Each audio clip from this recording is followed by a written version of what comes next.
Yo, what is up, guys? Welcome back to a new video on the channel. Yes, I did say that it is a new video on the channel. If you guys missed the video I just brought out, I'll sum it up quickly by saying that essentially go and watch that video. It'll give you more details, but this channel will no longer have FC24, FC25, FIFA, EA Sports, whatever you want to call it. We will not be doing that content on this channel anymore. I don't intend on ever going back to that game. That's not to say I'll never play it again. It just won't be part of my content because I don't enjoy it, bluntly. I don't want to be a part of all that gambling, all that stuff they're doing. So, what I've been doing in my time, I took time away from the game, took time away from YouTube, social media in general, just to find myself again and enjoy things that I enjoy doing. And for me, it's been all about collecting basically Pokemon cards and stuff like that. And I've built up a fairly heavy collection now of cards. And so I know a lot of you guys are interested in things like this. Some of you won't be, and if that isn't for you, then fine. Completely understand it. Thank you for all the support if you're not going to be watching the videos moving forward.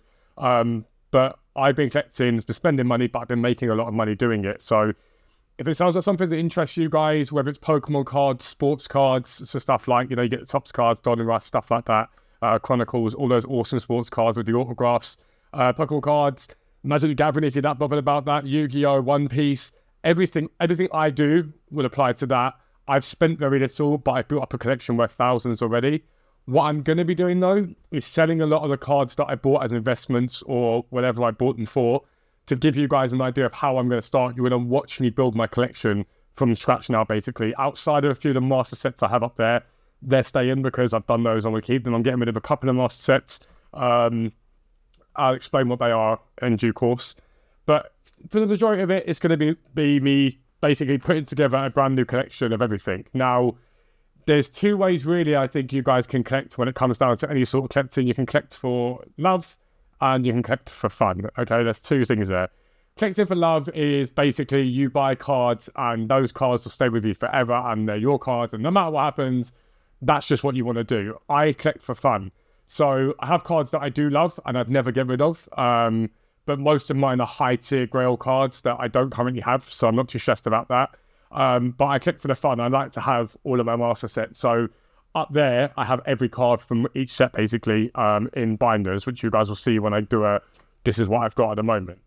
What I did, though, was I bought a load of stuff for investment. Now, I'm going to make about £1,000 profit from all of this stuff that I'm going to show you. But bear in mind, this didn't happen overnight. I've done this over the course of a few months. So don't think it's a get-rich-quick scheme. But what it allows me to do is then put that money back into the hobby and buy even more stuff that I want, invest in other stuff, put that to the side and buy myself maybe £1,000 worth of stuff that I do want. Maybe finish another master set, for example. So we're going to show you guys some investments that I made a little while ago. We're going to show you some graphs because we all know I love a graph. Show you what they're selling for now. Show you what I've learned from it because there are good and bad points to what I've done. And then we're going to sort of give you a run through of what we paid for stuff, what we're going to sell it for, hopefully. And anybody, no matter who you are, can collect. Okay, I can't stress this enough. And where it's better than something like FIFA or something like that, it is tangible. These are things that you hold in your hand, you own them, and they don't reset at the beginning of every year, and you get to keep them forever. And they're always worth something. So if anything goes dramatically wrong in your life, you can go, right, let me sell a few cards to go and afford this. You can do all that sort of stuff. It is amazing. I'm going to show you today what we've bought up till now. I'll be right back. I cannot tell you how good it feels to be recording again, by the way. This is something I'm passionate about. I love it. So I cannot tell you how excited it is to bring the stuff to you. But having said that, there are different types of collectors in every hobby. Now, there are some people that like to collect master sets, for example, or loads of specific cards. And then there are people who like to collect graded cards. I am not a graded card person in general. I prefer to collect the master set, okay? There's numerous reasons for this. Jamie, who is going to be on this channel as well, it's going to be our channel. He will be bringing out content as well. We're going to be editing it all down, doing the thumbnails and stuff like that. There's my brother-in-law, amazing human being. He takes as well. He's big on graded cards. Big on graded cards. He does do master sets, but he leans towards the graded card side. I lean towards the master set side. You're completely covered. But I'm going to show you the first card. Anyone that knows Pokemon will know what this is, okay? This is Lugia V. He's the alternate art from Silver Tempest. Really cool card. I'm going to show you, if I can indeed. Look. Another grass. I've been back with the grass, except they're IRL grass. Now, Jamie and I got back into this hobby again earlier in the year, quite earlier in the year, and we spent the first part of the year building our collections up, and I spent that time looking at the market and learning it, okay? What I started to do was look at sets and cards that were coming to an end. Now, this Lugia V is from Sword and Shield, okay? Now, if you've never played the Pokemon games, currently the games that are out at the moment are Scarlet and Violet. The games before that were Sword and Shield. When Pokemon bring out cards and sets and whatnot, they relate to those games, okay?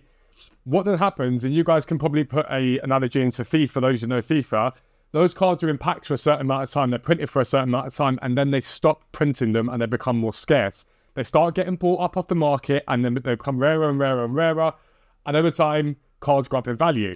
What happened was, a lot of Sword and Shield stuff started to spike. Now, there's a set called Evolving Skies, that absolutely flew. And as I taught you guys before, a million times before, when something is out of range or out of price, people start to buy the next best thing. What you also have in hobby collecting and stuff like that, it's a lot of FOMO, people worried they're going to miss out on cards. So I bought this Lugia, okay? Now this Lugia, as you can see, I bought this in and around this time here. Now you have to take some of this stuff with a pinch of salt, okay? Because this is the American market, and I'm a TCG player.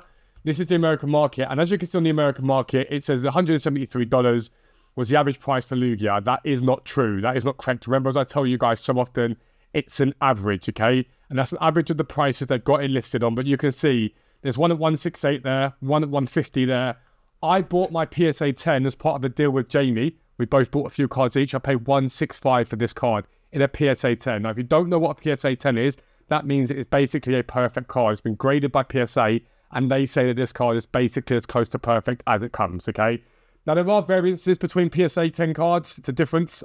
In some PSA 10s are really strong PSA 10s. Some are sort of sneaked into a PSA 10. This is a really good PSA 10, this one here. But I paid 165 for it. At the time I bought it, it was going for about 190. So I was like, it's not a bad buy anyway. And then the card flew. Now, this price you're seeing here is not the PSA 10 price. This is the standard raw. That means ungraded. Near mint price basically of this card, okay? And it absolutely rocketed up in value. So what happened was the PSA 10 price shot up with that. It went crazy, it went mental. And then what happened? All the FOMO and the hype and whatnot calmed down and it died off, okay? Now, the card's back down in value. However, the reason why I wouldn't ever buy raw cards as an investment is they dip off quite heavily. The PSA 10 held its value quite well. So if I show you this is around the May time. So if you look at the low basically in April, the high was sort of that May into June time there. The first sort of couple of weeks was a couple of weeks between the end of May and beginning of June. It shot up basically in value, went crazy, and it's held its price relatively well. Really, really well, in fact. Now, as you can see, there's a slight dip off. So for me personally, I bought this card to hold on to it. If it didn't go up in price, I'd have held it for a long time, but I bought it as an investment. It went up in price. My sell point was here. But I held it for longer because I am new to this. I'm not going to sit here and pretend like I'm some expert on investing in Pokemon cards. I've collected Pokemon cards my whole life. I've always bought Pokemon cards. But getting involved in the trading side of it and being able to use that profit to buy my collection, that was when I should have sold if I wanted maximum profit. Am I that bothered? No. I'm still going to sell this card now because there's a new set coming out, Shrouded Fable, that I'm interested in.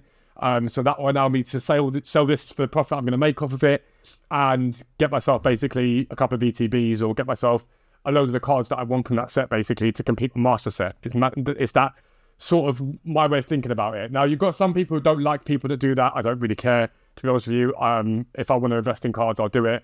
Would I go out and buy 50 Lugia Vs? No.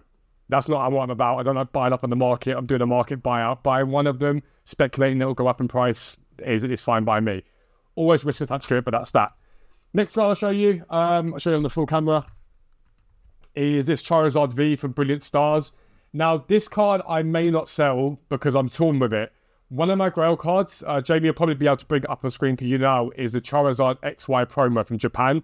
It's Venusaur and Charizard in a fight. It's an incredible art card. This is another version of that, like an English version of it. It's Venusaur and Charizard having a battle. I don't want to go too far so you can see it, but that's it. This is sort of the English version of that card. And to me, having this card is going to be a case of settling for this rather than buying the one that I really want, which is the XY card. That card's over £1,000 in the PSA 10. But again, if I show you So your Charizard's graph is very similar, okay? Everything from Sword and Shield sort of bounced and then it dipped off. Now, he dipped off a bit earlier.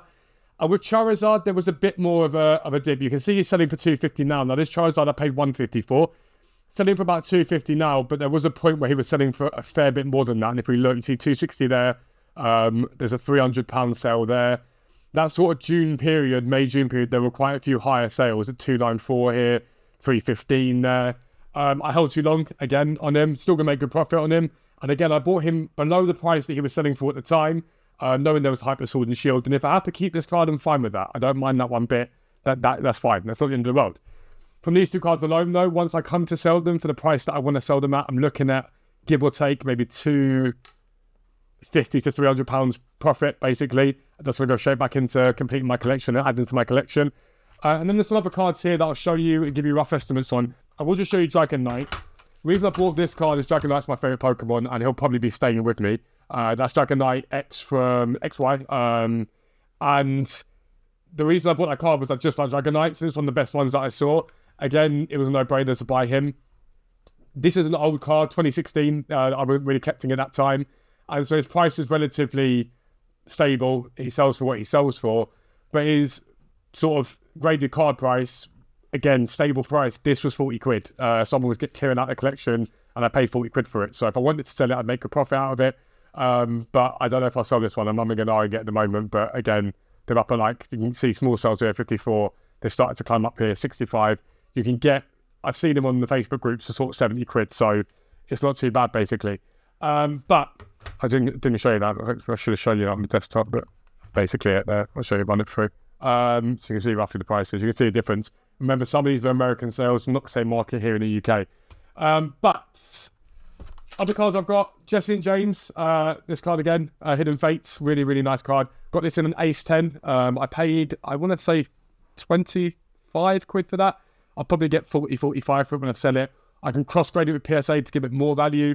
This Rayquaza was an absolute bargain. I bought it on eBay. You'll be able to search it. I can't remember what I paid for it.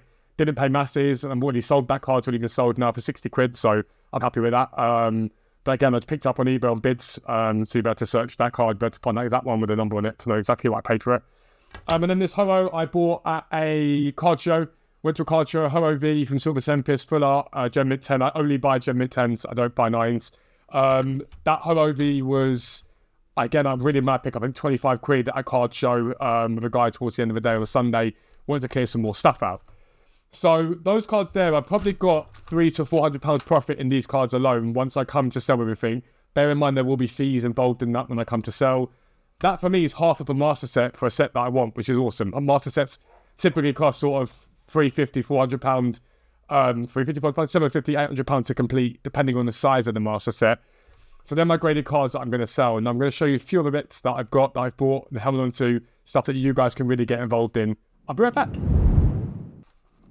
Right, so for those of you starting out, where can you get going? Firstly, open some packs up. Now, something that's important for everyone to understand about me collecting Pokemon cards is I do not chase cards, okay?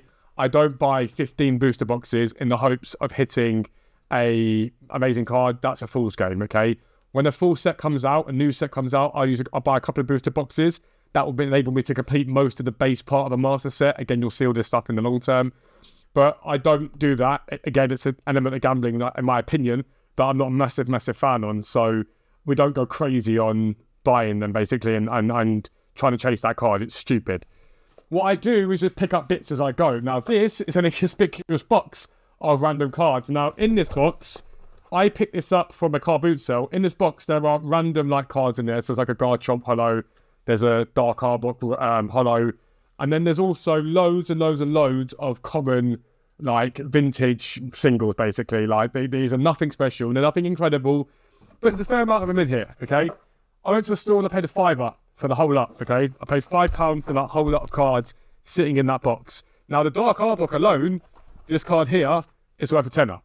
So I'm going to take this whole lot. I'll put it on the Facebook groups that I'm on. Put it there for 50 quid. It will sell for 50 quid almost certainly.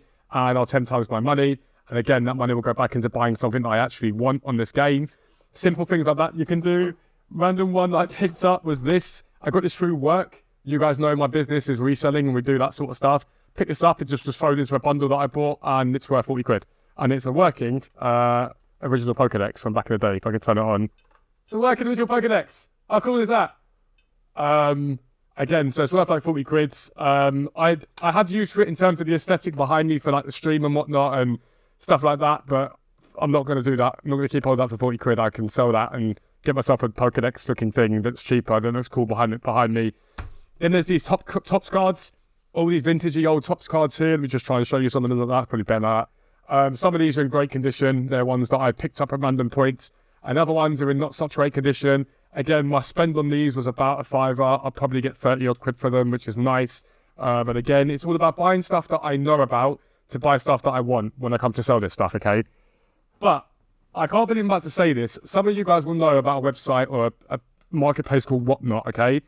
Be very, very careful with Whatnot because FOMO is a massive thing on there and people do overspend heavily. I don't think we'll ever sell on Whatnot, but you never know down the line.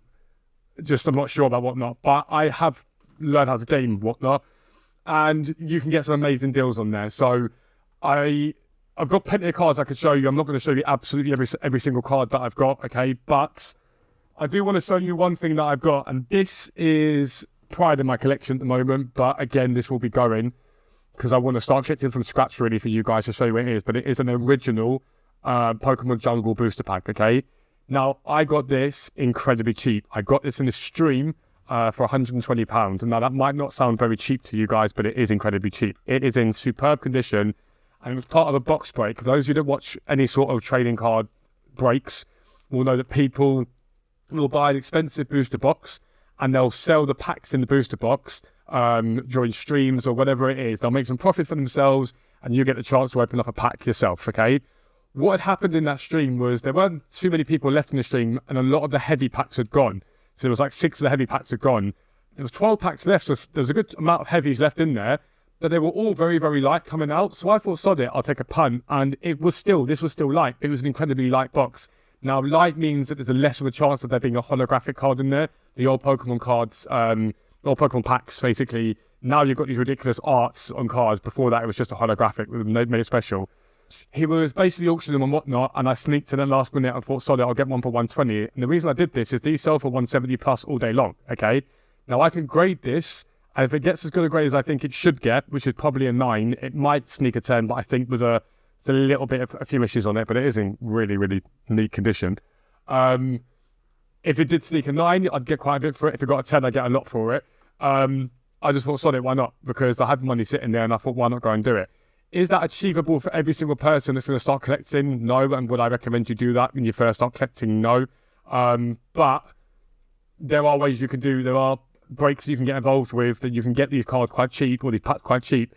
I can't stress this enough though. I will never in my life ever contemplate opening up a booster pack like this, an original booster pack, with way things in my life right now. I earn good money. I do well in life and whatnot. I cannot justify ever opening up a pack for £120. I just couldn't. I couldn't do that at all. I think maybe somewhere down the line, if I get the ability to do so, then maybe. But to me, it's crazy that people do it, and I don't know why they do, but fine. By all means, if they've got the money to and you want to spend your money on that, so be it. But on my travels at different times, I've also picked up random bits and bobs. So once you get to the market, you can start to pick up cards. So these are some Kanto mini tins. Went to Asda recently, and they were on sale for £8, and these are actually worth a lot more than that because they've got some very rare packs inside of them. I paid £8 each for those. Opened a couple of them. They're opened up over there somewhere. Opened a couple of them. It was like, right, sorry, I might as well have some fun. Got nothing. Before I keep the rest of them, because why not? And as far as when I say on my travels, I pick stuff up. This is from Belgium. You can see that there. It's €16.99. I picked this up in Belgium a little while ago. Works out about £14.50 exchange rate, basically. It's an electric stacking tin, they call it. And inside of this is a pack, an Evolving Skies pack, which is a massively, if you don't, again, know Pokemon, I'll explain it, but it's a massively hyped set, basically. This has gone up in value since then. And this is one of those ones that I might sell, but I also might hold and eventually open myself because I've only paid £14 for it. So why not enjoy it at some point? But again, if I do sell this at the moment, I could probably get £25 for it. And that's basically what I've been doing, essentially. Now, the final thing to mention is down there. You can see it just there. That's what I call bulk and what we call bulk, and that's all my bulk, plus bulk all over the floor here. You can't see it, but it's a state. I'm showing you it's a state.